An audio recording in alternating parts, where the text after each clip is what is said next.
Hey Giants fans, welcome back to Giants Latest. Today we are talking about injuries because the injury report is out, and then talking through some updates and things that the Giants need to do to beat the Cowboys on Sunday. Let's start with the injuries. So for Wednesday's practice, this is the update here. Dexter Lawrence did not practice, but it's not because it's injured. It's because his wife had their baby. So he was in the hospital with her. We don't know when they had the baby, but it was probably within the last, 24, 48 hours or so. He should be back at practice on Thursday. Next up is Micah McFadden, which this was so comical to me that the tweet from someone who works at the Giants from Daboll's press conference said, Micah McFadden is not practicing today and he will be out for the rest of the week. Like, he had surgery. Of course he's out for the rest of the week. That is so funny to me. Like, he's going on an injury list. I don't know. So anyway, Micah McFadden had surgery on his foot. Daboll did not reveal the extent of the injury, just that obviously with him having surgery and me knowing how things go for the Giants, he's likely not coming back this year. So that's unfortunate. We're going to talk about the linebackers in a minute, but next up is Wan'Dale Robinson, who is dealing with an ankle. He did not practice, but Brian Daboll said during the press conference that he will be fine. And then he also said the same thing about Malik Neighbors, who was limited in practice with back tightness. Daboll said he will be okay. Other players are inside linebacker Demetrius Flanagan-Fowles, who has a calf, who was limited at practice, which is great because he's one of our backup linebackers. It's him and Chris Board and Bobby O and Darius Muasau, so that's going to go over really well on Sunday. You might ask, did they bring in another linebacker?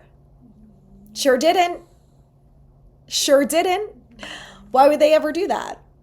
Why would, the Eagles are out here making changes and trading for players once a week, but why would we try to make our team better? Who does that?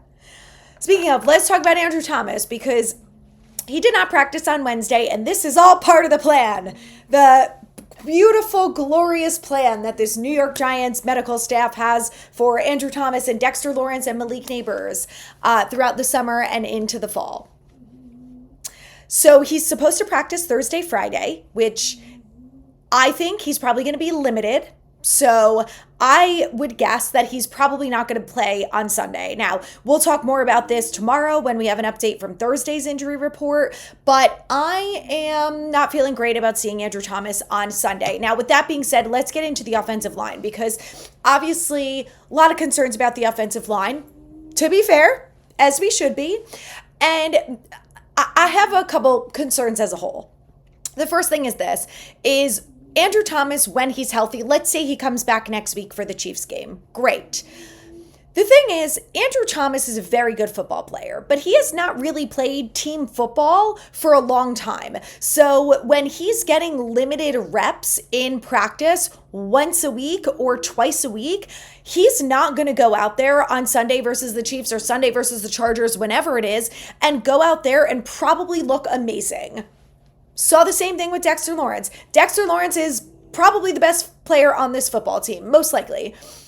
He was injured, had to get surgery, was injured all summer, and was on a plan throughout the whole summer, and then played only a certain amount of snaps on Sunday and was very quiet. So let's preface this by saying when Andrew Thomas comes back, he might be on a snap count, and he's probably not going to look like the Andrew Thomas that we all expect or hope him to look like, which means that this offensive line could be in trouble for longer than we expected. So sorry to burst everyone's bubble. I know we're all a little dejected and down on this team, which is fair. We should be.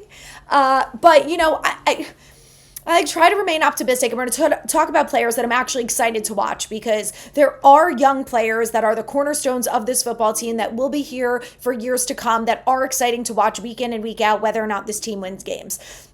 But I want to go back to the O-line because I still have concerns here because even if Andrew Thomas comes back, yes, that's going to help things as a whole, okay? I think it's going to make a difference overall. There's going to be a lot more trust there just knowing that Andrew Thomas is on the field and he has a lot of experience and he's a damn good left tackle when he's healthy and he does a good job. I think that alone is kind of going to ease other players' minds, especially someone like Russell Wilson, and I think that's going to help, right? The problem is that it's going to take time to get there, and Daboll said that they are not making any changes to this offensive line, which means that this Sunday against the Cowboys, we're rolling back out the same 5 that played last week. Now, Jermaine Illuminor was not awful. He did have 2 penalties, which you can't have on a team that can't block or run or pass or catch or do anything. So they have to clean up the penalties this week, especially from someone like Jermaine Illuminor, who's a vet in this league. He's one of the better players on this offensive line right now. Like, we need someone to just be a little bit better at their job, and maybe everyone else will step up a little bit. But honestly, Illuminor is like the least of my concerns when it comes to the offensive line. GVR needs to have a bounce back game, big time. And the thing is, the 4 offensive linemen from left to right, with the exception of Andrew Thomas and James Hudson as the left tackle, that offensive line is functional when Andrew Thomas is in the game. They need to figure out this week how to get past the dysfunction of James Hudson and figure it out. Because what James Hudson is doing on the complete opposite end of the line should not be affecting GVR. I understand they're a unit and I understand they all work together. But the reality is that you cannot have an entire offensive line crumble because you're missing one player. Do you know whose other offensive lines don't do that? Literally every other offensive line in the league. The Chargers lost Rashawn Slater, the best tackle on their team. Guess what? The Chargers still put up 27 points against the Chiefs. Their offensive line could still block for Justin Herbert. And look, Justin Herbert is a very good quarterback, so obviously that helps things. But still, their entire offensive line did not crumble because they are missing one player. And it's the same across the league. There are countless examples of different teams losing one player on their offensive line. And guess what? The whole thing doesn't crumble and all of a sudden forget how to play football. It's literally only the Giants. It is unacceptable and unbelievable. So they need to have a bounce back week this week. If they decided, the coaching staff, that they are not making any changes and they are sticking with these 5, which at this point is probably fine, okay? It's week 2. We're going to wait for Andrew Thomas to come back and see how things go. Marcus Bowe is a rookie. He does still need work. And the reality is he has not gotten a lot of snaps at left tackle. Putting him out there is probably not going to be much better than James Hudson out there. He needs more time. He needs more reps. If anything, he'd be better at right tackle, but I don't think they're going to shift that much and move Illuminor to left tackle, which Dable already said they're not making any changes, so that's not happening. But I'm talking about, at some point in the season. So anyway, there's a lot of frustration with the offensive line. And again, it all goes back to the coaching. I mean, I could do videos upon videos about this, and I probably will at some point throughout this football season, unless they turn it around, that the coaching for this team is so frustrating because they're just not very good. They're not. They are not.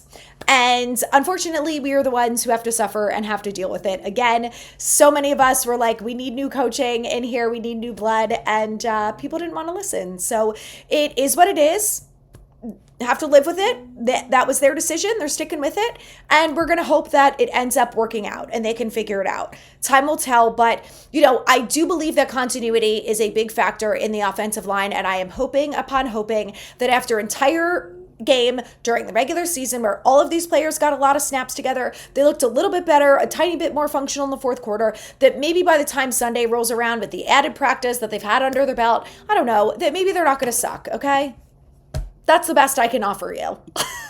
Let's move along to players I am excited to watch on Sunday because there are a few of them, all right? Malik Neighbors is always fun to watch. Look, Sunday was tough. It was brutal. If the offensive line could just do a little bit better, we're going to see a better Malik Neighbors. He was frustrated. Russ was not accurate. There were a million things that were wrong, but ultimately, Malik Neighbors is a really fun football player to watch, and you know that they are always going to force feed him the ball, whether it's a good thing or a bad thing. He's getting the ball. He's getting the targets. Russ, hit him in the chest, okay?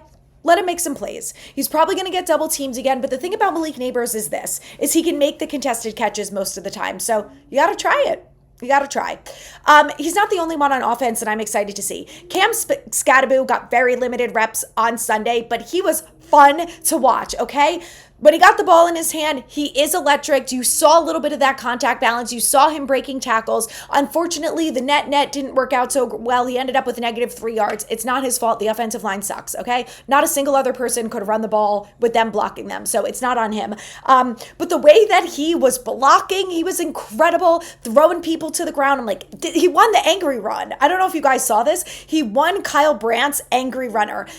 This is why we were all banging on the door saying, draft Cam Scatterbo. This guy's going to be fun. And you know what? if this season continues to suck, which I hope to God it doesn't, because I do not want to come on here 5 days a week and absolutely have to be depressed and talk shit about this football team. I want to win games. It's so much more fun for everyone. I want to be excited about this damn team. So they have to figure it out. But in the very worst case scenario that they are not, we're going to have guys like Neighbors and Scat to be excited about. They are the future of this football team. And in those limited reps from Scat, I think we all got a glimpse of the brightness of the future that is Cam Scataboo on this football team. Let's move over to the defensive side. I know I'm obsessed with Brian Burns. I love him. He's such a good football player. Gives it 110% every time. He was the best player on defense during that game on Sunday. And Abdul Carter is going to be right behind him, number 2. I need to see more Abdul Carter this week. Shane Bowen, listen to the words that are coming out of my mouth. He can handle it, okay? He better be in for 85% of the snaps. I don't give a shit that he's a rookie. He can handle it. All I heard all summer is Abdul Carter's going above and beyond. He's perfectly healthy. He's doing this. He's doing that. He's in the special teams meetings. He blocked a goddamn punt on Sunday, okay? Like, put him in the game. Do you want to win or what? It's ridiculous. So I'm excited to see more Abdul Carter. And Dexter Lawrence in week 2. Look, am I concerned that he didn't really practice a lot this summer and he's on this plan and now he's missing a day of practice because his wife had a kid? Yes, yes, and yes. But ultimately, Dexter Lawrence is a superstar. It was an elbow injury, not something to his lower body. He's still got the strength. He's still got the movement. I think Dexter Lawrence is going to be looking a little bit more like the Dexter Lawrence we all know and love on Sunday. And the last one I want to talk about is Kayvon Thibodeau, because he had a good game last week and it wasn't a perfect game. There were things that were frustrating and not great about him, but ultimately he is someone who looked good on film, and I think he's going to be able to carry that into week 2. So I'm excited to see more of Kayvon. The last thing I want to talk about today is, can the Giants actually beat the Cowboys? And I say yes to this because I think that it's any given Sunday at this point. And if the Giants make some improvements and Dexter Lawrence steps up to the plate and Russell Wilson looks better and the offensive line can block a little bit and we can have a little bit more of a run game and we improve from week 1 to week 2, we have a chance at beating them. Do I think we will? Probably not. That's a different scenario. But I'm talking about, can the Giants do it? And the thing is, yes, the talent is there. Okay? They have to put it all together, right? The defense can't allow second and longs to be converted. Unacceptable behavior, okay? Maybe get a turnover. Dak is prone to throwing interceptions, fumbling the ball. Let's go. Someone get a turnover. I don't care who it is. Don't give a shit. Better be someone, okay? This is the time. That's how you swing the game into your favor and get that momentum back. And then when the defense does that and the offense get the ball, for the love of God, block for your goddamn teammates, okay? Stand up there. James Hudson, look in front of you, my guy. I watched the entire film. His hands are up here and he's looking down at the ground. What the hell are you doing? Keep your head up. Look at the guy face to face so you can see what the hell's going on. Need him to fix that. The penalties. You got to clean up the penalties. Oh, the offensive linemen specifically, okay? He had a false start. Luminor had a false start. Holding, unacceptable, okay? You can't be bad at everything. You can't be bad at run blocking, pass blocking, picking up stunts, and also getting penalties, all right? Pick one. You can't be bad at all of those things. So something has to improve this week, all right? Whether it's the penalties, I'd like it to be a little bit, all of the above, okay? Instead of 5 penalties, fine, 3. You're not perfect. God knows you can't go from 0 to 100 overnight, as we've all seen with this football team, okay? So just be a little bit better, okay? A little bit better than you were last week. Open up some holes for the running backs. Give Russell Wilson more than 1 second to see, over you guys so he can throw the ball to the right people. Theo Johnson, catch the goddamn ball if it comes your way. And if it's not going to do that, then hey, offensive coordinator, Brian Dable, yank him, put in Daniel Bellinger, see if he's any better. He has a much higher reception rate when it comes to targets. So put him out there. This is the thing with the coaching staff that's really frustrating to me, and we're going to end it on this, is that all summer, we got to see a little bit of the intense, hard-nosed Dable, in the sense that when James Hudson got a penalty on an 11-on-11 drive, James Hudson got yanked off the field and they put in someone else at left tackle. Same thing across the board. Someone drops a pass, someone gets a flag, someone makes a mistake, yanked off the field, and you put in someone else. I get it's practice. There's less implications. There's less trouble, less opportunity for things to go wrong. Okay, I get it. However, practice doesn't mean anything. You know what means things? Sundays from September to January. That is the time when all of this stuff matters. So if James Hudson gets a penalty, then yank him for 1 snap and put in Marcus Bowe. And if Marcus Bowe is serviceable out there, then maybe you keep him in for 2 snaps and see how it goes. And then if Marcus Bowe gets blown up, then put James Hudson in. And I know we're all worried about, and we don't like the, rotations on the offensive line and this and that. But it doesn't just have to be the offensive line. Theo Johnson drops a pass, put in Daniel Bellinger. Okay? Darius Slayton drops a pass, put in Jalen Hyatt. He's dressed. He's active. Give him the snap. Okay? Same thing. Tyrone Tracy fumbles, put in Singletary. I don't care who it is. They keep saying, okay, over and over again, it doesn't matter how much we paid these guys. It doesn't matter when they were drafted. It doesn't matter where they came from. They have to earn their spot on Sunday. Put your money where your mouth is. Okay? If they earn the starting spot and then they mess it up, yank them for a play and say, get your head straight or you're not going back in the game. You looked embarrassing last week, okay? So what, is this going to make it worse? Truly? Really? I would like to see them make those changes this week. And I will be back tomorrow talking more things Giants, so please subscribe.